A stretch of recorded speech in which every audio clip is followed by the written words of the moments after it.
આમ તો જો ધીરે ધીરે છે ને મોસમ ખરાબ થતો આવે છે, દેખાય ને તમને. ને આ સાઈડ તો જો ને તમે મતલબ મસ્ત છે, આ સાઈડ ખરાબ થઈ ગયું ને વરસાદ જેવો માહોલ થઈ ગયો.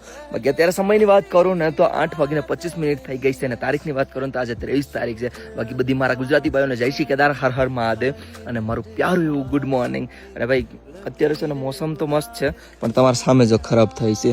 અરે હા જો એક વાત કહેતા ભૂલી ગયો, સામે જે ઝરણું દેખાય ને એનો રાજ કહું તમને, ઉપરથી ક્યાંયથી નથી આવતું, આ 2 ઝરણા છે, પહાડની અંદરથી આવે છે આ પાણી. હાઇડલી વોટરફોલ આ હાઇડલી છે.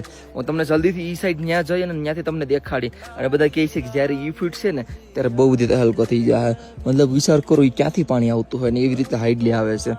આ જો આ પાણી રહસ્યમય જગ્યા છે ભાઈ. તો આપણે ત્યાં કંઈક જશું અને તમને દેખાડશું જરૂરથી જરૂર.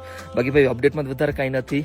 મસ્ત મજાનું વાતાવરણ આમથી ખુલે છે. જો આ નીચેનો ભાગ છે આપણે સોનપ્રી એક સાઈડનો, એટલે ત્યાંથી ખુલે છે. હવે ધીરે ધીરે તડકો આવશે અને પછી આ બધી ખુલી જાય. અહીંયા પણ ખુલી ગયું. વાહ વાહ વાહ. બાકી મારા તરફથી જય શ્રી કેદાર, હર હર મહાદેવ.